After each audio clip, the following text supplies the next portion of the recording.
Okay, so Monday evening, what's on my mind right now is we're coming to the end of this trading demonstration. I realize by the end of this week it's going to be 30 days, so that makes me less inclined to hold some of these positions.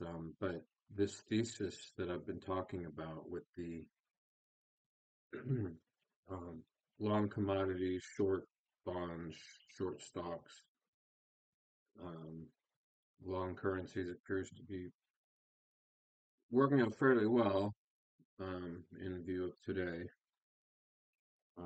So you could see we had a down day in the stock market, and it was really advantageous to hold over that 3-day weekend because everything sort of immediately went in my favor and closed relatively well, um, at least on the short. So you can see the gap down here, and it traded down all day. So here we are. We just opened. We've got the short covering guys, covering it the other day, but this is quite you could see there's some real selling going on because it didn't close anywhere near the open.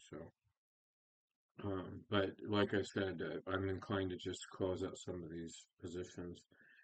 Soybeans didn't work out very well, and I certainly didn't hold it long enough to see what's going to happen. But as I mentioned, I may continue doing this simulated trading, but and keep recording results, but just to sort of close it out. I might close some of these out. I'm sitting on 58,000 in profits in the Nasdaq. I had taken a handful of these positions that are really flat: Japanese yen, Canadian dollar, British pound, Australian dollar. Up 100, down 700, down 100, up 200. Um, just because every single currency is on a buy signal, but I just took these tiny positions of 4 or 5 contracts in each of them. To add to the euro, which I have 40 contracts, which I'm up 80,000 in. But yeah, I'm just gonna close everything out. Gold, I'm up 107,000, but I mean it's literally just pushing against those highs. Such a great chart. So this is really a hold. I mean, here's the daily chart, just shooting up. So we got in here and we've been in there since then. So a couple of days up, and I think we got out here at 73,000 and we rebought it. Now we're up 100,000. So,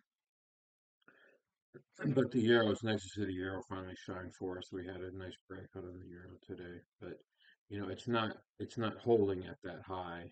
Um, it sort of sold off today, but that's sort of what it's been doing is it'll rally overnight and trade off during the U.S. session.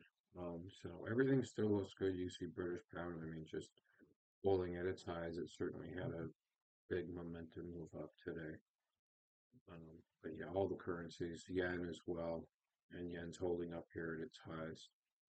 Let's see here. So soybeans, it's holding this range, but not looking too great. So probably just close some of these out, even though they're looking all right, just because I'm not going to take on a lot of risk, being that we're near the end of this trading.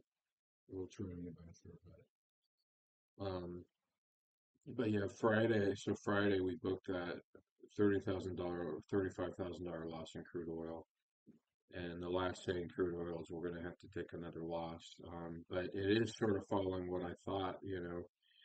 All the sell-off was overnight, and then it never broke these lows.